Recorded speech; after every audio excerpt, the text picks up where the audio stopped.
My parents always said they treated us equally. Yet somehow my brother got the money, the support, the opportunities, and I got excuses. I thought it was favoritism. Until the day I found the hidden documents that showed their secret agreement. They weren't just favoring him. They were investing in him at my expense. And when I exposed everything at a family dinner, the truth hit harder than any betrayal I'd ever felt. My brother got everything without asking. I had to fight for scraps, and no one questioned it. Growing up, my older brother, Daniel, lived life on an invisible red carpet. He got the newest phone, private tutoring, special allowances for his potential, and praise that never seemed to run out. If he failed a test, my parents blamed the teacher. If I aced one, they said, "Good. Keep it up." At school events, they sat in the front row for him but often missed mine. Birthdays. He got parties. I got quiet family dinners. People told me to stop comparing, but favoritism doesn't require comparison. It's obvious long before you put words to it. Still, I convinced myself it wasn't intentional. Maybe I was overreacting. Maybe they simply believed he needed more support. But everything changed when my parents started talking about future planning. Except the planning didn't include me. The first clue surfaced when a bank envelope arrived with Daniel's name on it. It wasn't the envelope that shocked me, it was the amount inside. Daniel left his mail on the counter. A bank statement peeked out of an envelope with my father's handwriting on it. Curiosity won. I wasn't snooping, it was face up.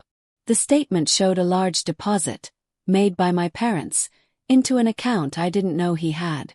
5 figures. My name was nowhere on anything comparable. When I asked my parents about it, they said it was support to help him get ahead. When I asked why I never received similar help, they told me to focus on my gratitude. That was the moment the narrative cracked. Favoritism wasn't emotional, it was financial, strategic. And I wanted to know why. The next discovery came from a misplaced folder Daniel forgot to hide. Daniel's room held the truth my parents worked hard to hide. He asked me to grab a charger from his drawer. Instead, I found a folder labeled Agreements. Inside were printed emails between my parents and Daniel discussing monthly support transfers, development fund, exclusively for him, plans for him to eventually take over the family assets. My name was mentioned once. Keep this between us. She wouldn't understand. Tears stung, but anger burned hotter. They weren't just favoring him. They were investing everything into his future while leaving me to fend for myself. Did they think I had no potential? No worth? I took photos of everything. And then I found the document that explained everything. But it wasn't favoritism. It was a contract, and I wasn't part of it. In the back of the folder, I found a notarized agreement signed by both parents. It outlined a multi-year financial commitment to Daniel, covering all his living expenses, funding his business idea, passing down property exclusively to him. In exchange, he agreed to support them in old age and maintain the family name. I wasn't mentioned at all. In their eyes, Daniel was the legacy. I was, what? A guest. An afterthought. The agreement wasn't illegal, but it was devastating. And for the first time I didn't doubt myself. The truth wasn't subtle, it was documented. But the real twist came when I learned why they chose High. They didn't choose him because he was better, only because he fit their fear. I confronted Daniel privately. His face paled when I showed him the photos. He admitted it wasn't about capability, it was about tradition. He was the eldest, the son, the one they believed would carry the lineage. They saw me as someone who would marry out someday and therefore wasn't a long-term investment. Felt hollow. He wasn't proud of it, he looked ashamed, but he'd accepted the benefits anyway. That's when I realized the favoritism wasn't driven by love. It was driven by outdated beliefs, fear, and convenience. And I knew the only way to break the cycle was to expose it publicly. So I planned the reveal at the next family din. They thought I came for a calm dinner. Came with evidence. I asked everyone to put their phones away. My parents smiled, assuming I wanted a nice family moment. Daniel looked terrified. I placed a stack of documents on the table. The agreement, the bank statements, the emails, every proof of their favoritism. Their smiles fractured instantly. My mother stammered first. "You weren't supposed to see that." My father attempted justification. "He needs support. You're strong, you manage on your own."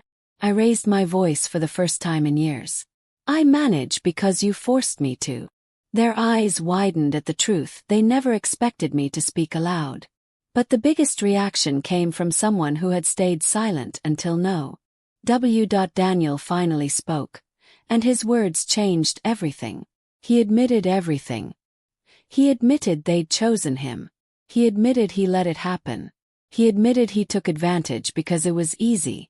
But then he said something that stunned the room. "I don't want it anymore. Not like this." He told them the favoritism ruined our relationship, broke our trust, and placed pressure on him he never asked for. He returned the folder across the table and said, "Fix this. With her. Not with me." Silence poured into the room.